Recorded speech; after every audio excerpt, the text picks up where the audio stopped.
தனது வெற்றி சரித்திரத்தை நாளைய தலைமுறையும் கொண்டாடிடும் தகுதி பெற்ற தலைமை அருட்சகோதரர் அலெக்ஸ் அவர்களுக்கும், தனது நேர்மையான நடத்தையின் மூலம் மாணவர்களுக்கு நல்லதொரு முன்மாதிரியாய் விளங்கிடும் அருட்சகோதரர் ஆல்வின் ஜோஸ் அவர்களுக்கும், வெற்றி பெறும் நோக்கோடு வினா குறிகளோடு பள்ளி வரும் மாணாக்கர்களுக்கு தக்க விடையளித்து ஆச்சரியக்குறிகளாய் உயர்ந்து நிற்கும் இருபால் ஆசிரியர் சான்றோருக்கும், கல்வி கற்றிட கலைகள் யாவையும் இந்த மான்ஃபோர்ட் பள்ளி வழியாக பெற்றிட வந்துள்ள மாணவ கண்மணிகளாம் உங்கள் அனைவருக்கும் முதற்கண் எனது காலை வணக்கத்தை தெரிவித்துக் கொள்கிறேன். Now I would like to share few thoughts on the topic facing challenges. Life is full of challenges. They may come as difficult exams, failures, disappointments, and unexpected problems. When we face challenges, let us remember, think positive, work hard, and believe in ourselves. நம் வாழ்க்கையில், நம் பள்ளியில், பணித்தளத்தில் மேற்கொள்ளும் சவால்கள் நம்மை தடுக்க வருபவை அல்ல, மாறாக அவை நம்மை ஊக்கப்படுத்தி வழிநடத்துபவை என்பதை நாம் நினைவில் கொள்ள வேண்டும். சவால்களை நாம் சந்தித்திடும் போது 3 விஷயங்களை நினைவில் கொள்ள வேண்டும். முதலாவது, எதற்கும் பயப்படாதீர்கள். பயம் வருவது இயல்புதான். ஆனால் அந்த பயத்தின் காரணமாக நாம் எடுத்துக்கொண்ட முயற்சி ஒருபோதும் தடைபட்டு விடக்கூடாது. இரண்டாவது, தோல்வியை ஏற்றுக்கொள்வது. தோல்வி என்பது ஒரு முடிவு கிடையாது, அது நாம் அடுத்த நிலையை அடைவதற்கான ஒரு வழிப்பாதை என்பதை நாம் கண்டுகொள்ள வேண்டும். மூன்றாவது, எதற்கும் பயப்படாமல் துணிந்து செயல்படுவதோடு மட்டுமல்லாமல் தொடர்ந்து முயற்சி செய்து கொண்டே இருக்க வேண்டும். தொடர் முயற்சி வெற்றியை நிச்சயம் தந்திடும். இதற்கு ஒரு சிறிய எடுத்துக்காட்டு. தன்னுடைய வாழ்க்கையில் ஒரு மிகப்பெரிய சவாலை எடுத்துக்கொண்டு அதனை ஒரு வாழ்நாள் சாதனையாக மாற்றிய ஒரு வீரப்பெண்ணினுடைய கதை. அவர்தான் அருணிமா சின்ஹா. இவர் தேசிய அளவிலான ஒரு கைப்பந்தாட்ட வீராங்கனை. பதக்கங்களும் பதவிகளும் பட்டங்களும் அவருடைய வாழ்க்கையை அலங்கரித்துக் கொண்டிருந்த வேளையில் ஒரு நொடி பொழுதில் ஒரு மிகப்பெரிய ரயில் விபத்தில் சிக்குகிறார். 2 கால்களும் பறிபோகிறது. பலர் இப்படிப்பட்ட ஒரு இக்கட்டான சூழ்நிலையில் எடுத்துக்கொண்ட முயற்சியை கைவிட்டிருப்பார்கள். ஆனால் அருணிமா தனக்குள்ளே ஒரு கேள்வி கேட்டுக்கொண்டார். இந்த சவாலை நான் எவ்வாறு எதிர்கொள்வது? அவர் தேர்ந்து கொண்ட இலக்கு மிக கடுமையானது. உலகின் மிக உயரிய சிகரமான மவுண்ட் எவரெஸ்டை எட்டி பிடித்திட வேண்டும் என்பதுதான் அந்த கனவு. கைப்பந்தாட்டத்திற்கும் மலையேற்றத்திற்கும் எவ்வித சம்பந்தமும் இல்லை. ஆனால் இலக்கை தேர்ந்து கொள்கிறார். விடாத முயற்சி. சோர்வு இருந்தது, பயம் இருந்தது. ஆனாலும் முயற்சியையும் எடுத்துக்கொண்ட பயிற்சியையும் ஒரு நாளும் கைவிடவில்லை. இறுதியாக 2011ஆம் ஆண்டு மவுண்ட் எவரெஸ்டை எட்டி பிடிக்கிறார். முதலாக உலக அளவில் மாற்றுத்திறனாளியாக இருந்து மவுண்ட் எவரெஸ்டை எட்டி பிடித்த முதல் பெண்மணி என்ற பட்டத்தை பெறுகிறார். அதோடு மட்டுமில்லாமல் உலகில் உள்ள பல்வேறு சிகரங்களை எட்டி பிடித்து சாதனை படைத்துக் கொண்டிருக்கிறார். ஆக மாணவர்களாகிய நாம் சவால்கள் வரும்போது அதை சந்தித்து அதனை சாதனையாக மாற்ற வேண்டும் என்று வாழ்த்தி இந்த அரிய வாய்ப்பினை எனக்கு வழங்கிய தலைமை ஆசிரியர் அவர்களுக்கு நன்றி கூறி முடிக்கிறேன். நன்றி, வணக்கம்.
அனைவருக்கும் எங்கள் இனிய காலை வணக்கம்.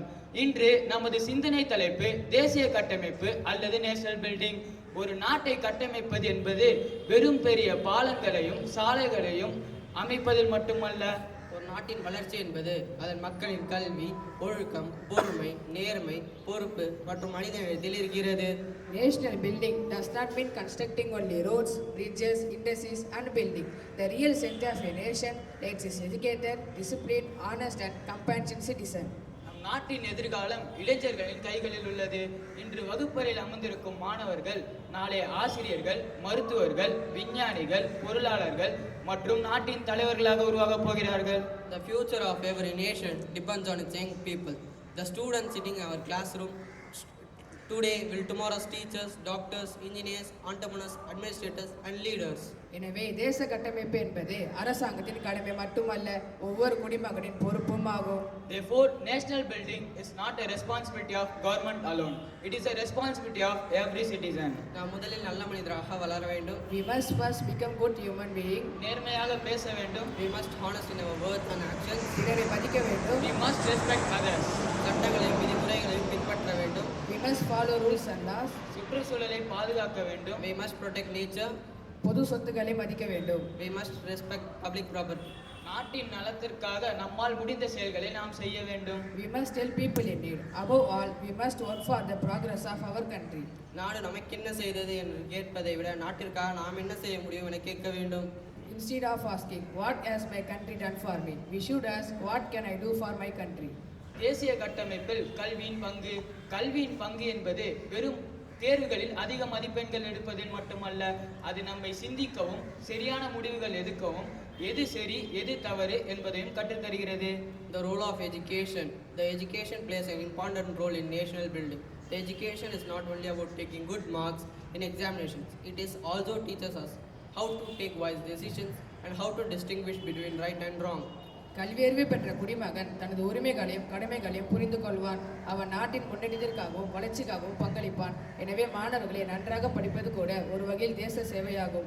An educated citizen must understand both rights and responsibility and contribute themselves in national progress. Therefore, dear students, be studying sincerely and developing good characters also forms of national service. ஒற்றுமையின் முக்கியத்துவம். இந்தியா பல மொழிகள், மதங்கள், கலாச்சாரங்கள், பாரம்பரியங்கள் கொண்டது. நமது வேறுபாடுகள் நம்மளை பிரிக்கக்கூடாது. அது நமது பெருமையாகவும் வலிமையாகவும் இருக்க வேண்டும். Unity in diversity. India is a land of many languages, cultures, religions and traditions. ஒற்றுமையே பலம். நாம் ஒருவருக்கொருவர் மதித்து அன்புடன் வாழும்போது நம் நாடு இன்னும் வலிமையானதாக மாறுகிறது. Unity is our strength. When we live together peacefully, when we learn how to respect other cultures, other opinions with everyone with dignity. மாணவர்களின் பொறுப்பே. மாணவர்களாகிய நாம் இந்திய தேச கட்டமைப்பில் பங்கேற்கலாம். The role as a student, we do not wait for until we become adult to contribute national progress. We can start today. பள்ளி வளாகத்தை தூய்மையாக வைத்திருப்பது, மரங்களை பாதுகாப்பது, Keeping our schools clean, protecting trees, saving water and saving electricity. தண்ணீரை வீணாக்காமல் இருப்பது, மின்சாரத்தை சேமிப்பது, பிறரை மதிப்பது, பொய் சொல்லாமல் இருப்பது, தேசிய கொடியையும் தேசிய சின்னத்தையும் மதிப்பது. respecting others, being honest, respecting the national flag and national symbols. இவை அனைத்தும் சிறிய சிறிய விஷயங்களாக இருக்கலாம், ஆனால் சிறிய சிறிய விஷயங்களே பெரிய மாற்றத்தை உருவாக்குகிறது. These are many small actions, but the small actions can build a good nation. Thiruvalluvar கூறுகிறார், ஒழுக்கம் விழுப்பம் தரலான், ஒழுக்கம் உயிரினும் ஓம்பப்படும். அதாவது ஒழுக்கம் மனிதனுக்கு உயர்வை தருகிறது. ஆகவே ஒழுக்கத்தை உயிருக்கு மேலாக பாதுகாக்க வேண்டும். Let us remember, a good student become a good citizen, a good citizen build a good society, a good society build a good nation. Thank you. பள்ளியை தலைமையாய் தாங்கி நிற்கும் மாணவர்களுக்கு வழிகாட்டும் அருட்சகோதரர் அலெக்சாண்டர் அவர்களுக்கும், கடிகாரம் போல் மணியை காட்டுவது போல் தன் அமைதியின் குணத்தால் மாணவர்களை வழிநடத்தும் அருட்சகோதரர் ஆல்வின் ஜோஸ் அவர்களுக்கும், தான் பெற்ற பிள்ளைகள் போல் மாணவர்களை அரவணைக்கும் ஆசிரியர்களுக்கும், இங்கு கூடியிருக்கும் மாணவர்களுக்கும் என் இனிய காலை வணக்கம். இன்று நம் பட்டிமன்றத்தின் தலைப்பு தேசிய கட்டமைப்பில் முக்கியமானது அரசின் பங்களிப்பா மக்களின் பங்களிப்பா. இதனை தொகுத்து 2 அணிகள் இருக்கின்றன. முதல் அணி அரசின் பங்களிப்பே முக்கியம் என்று முதலணியும் மக்களின் பங்களிப்பே முக்கியம் என்று இரண்டாம் அணியும். முதலில் அரசின் பங்களிப்பே முக்கியம் என்று பேச வருகிறார் மாணவன் அஸ்வின்.